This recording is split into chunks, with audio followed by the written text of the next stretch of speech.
So I am in Dreamweaver and I've just said file new.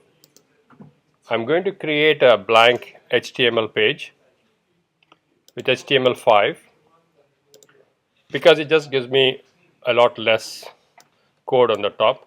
And you can see what has happened is it says this document type is HTML, start HTML, inside HTML you got a head and then you got a body. And I'm just going to give it a title, JavaScript-1, and I will make these lessons available to you through my site and we'll talk about that later. Now this JavaScript, it sits inside script tags. Okay, it sits inside script tags like any other HTML tags, which means I can say script and slash script.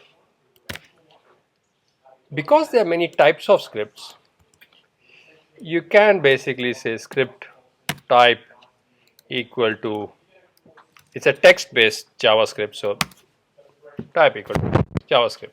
That's all.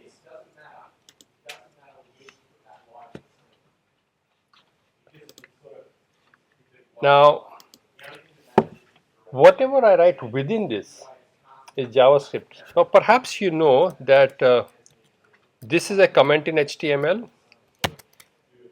So you start with a bracket, dash dash, end with a dash dash bracket, and here you put an exclamation mark. That's the way I remember it.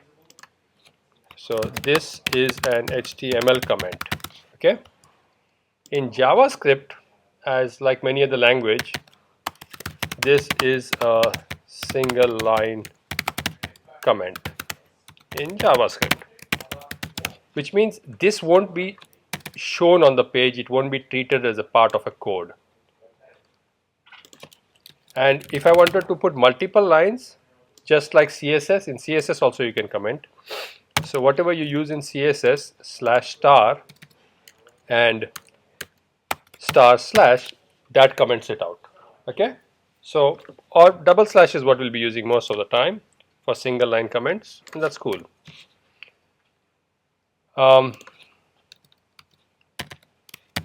Let's write our first line of code. So far nothing is happening. If I actually run this, let's say if I run this, let me save it, file, save as, I just go to my go to IDM, and this is part of web 2, and I will say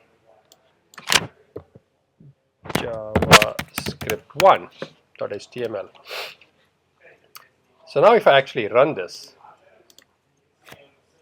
I don't expect to see anything except the title on top, JavaScript1. Now let's write our first line of code as I promised.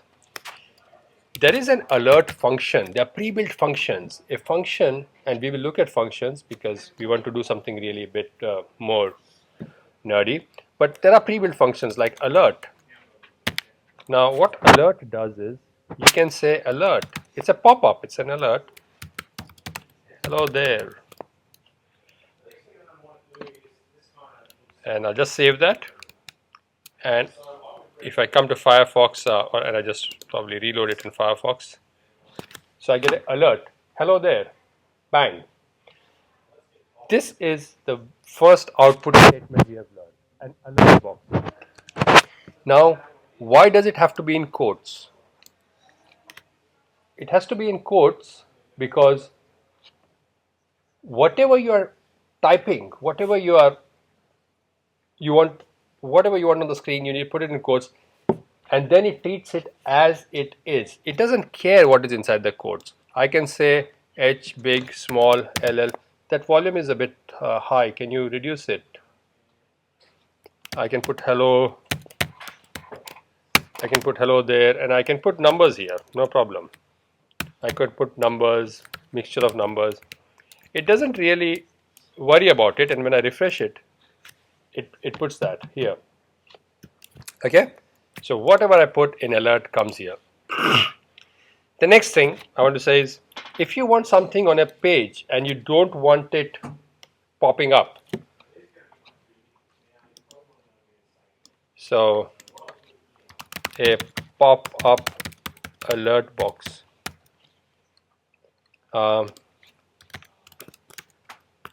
This writes into the document page. Suppose I say document.write. Now document.write also is a function. Now suppose I say document.write welcome to JavaScript, and we end our functions with a semicolon. If I save this and refresh this, I get my pop-up, and in my page I get welcome to JavaScript. I can actually document.write HTML tags inside it, so you guys know that there's an h1, and I can say /h1. I can document.write an h1. Okay, yeah.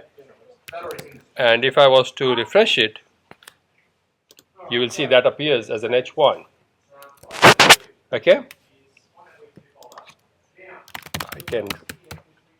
I can write HTML tags inside the document.write. Cool.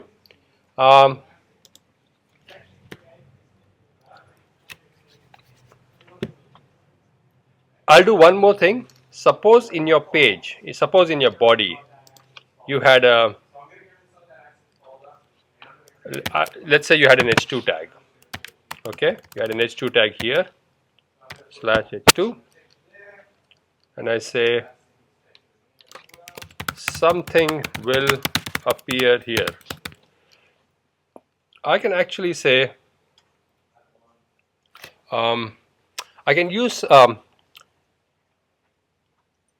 inner HTML to actually target this h2. If I give this an ID, so you have used IDs, I guess, but IDs are identifiers. So I'm going to identify this as message, MSG.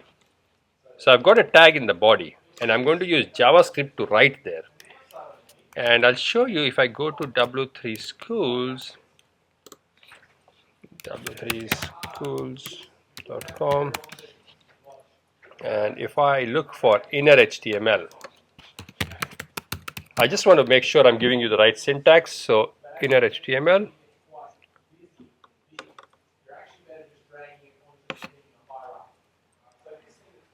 Okay, I've got a line here.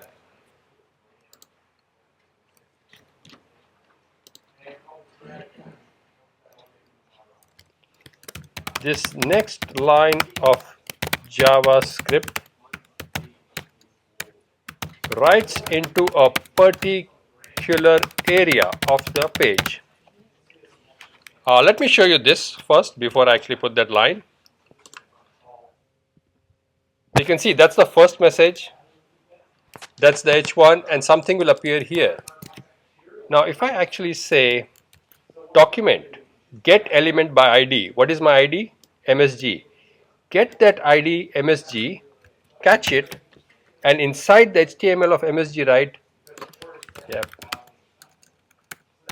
Dilip, this was magic.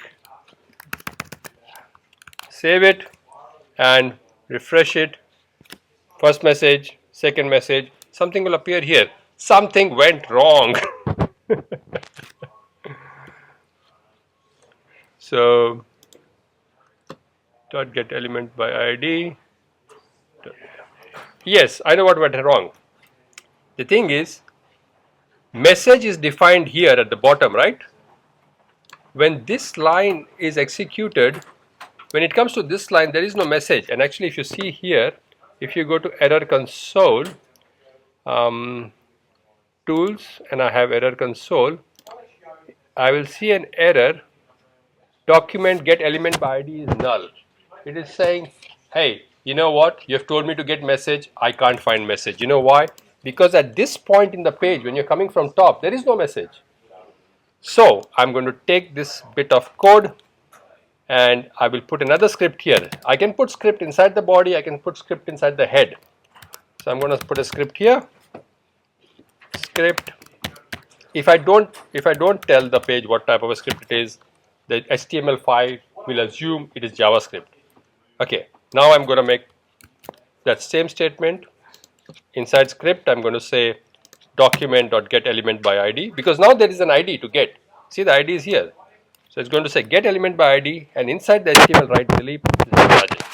Let's see if magic happens this time. Refresh it. Hello, delete. This was magic. So I will stop my first lesson here.